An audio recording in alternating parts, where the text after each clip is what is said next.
নমস্কার বন্ধুরা, সবাই কেমন আছেন? শাস্ত্র মতে আমাদের ইমোশন আমাদের শরীরকে অনেকটা প্রভাবিত করে।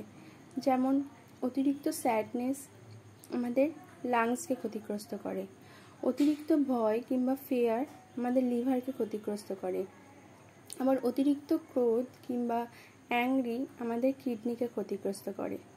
সেইভাবে যারা অতিরিক্ত পরিমাণে হাসে বা হাসি খুশি থাকে তাদের হার্ট খুব ভালো থাকে, কারণ হার্টের সাথে আমাদের শরীরে রক্ত প্রবাহের সঙ্গে সম্পর্ক আছে। তাই সবসময় নেগেটিভ ইমোশনগুলোকে দূরে রাখুন এবং সবসময় হাসি খুশি থাকুন।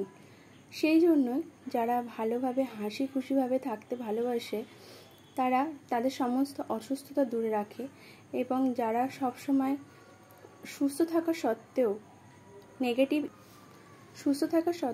নেগেটিভ ইমোশনগুলোর সঙ্গে জড়িয়ে পড়ে তারা কখনোই শারীরিকভাবে সুস্থ থাকতে পারে না।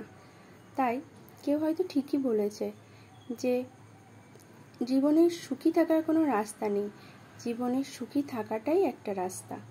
নমস্কার।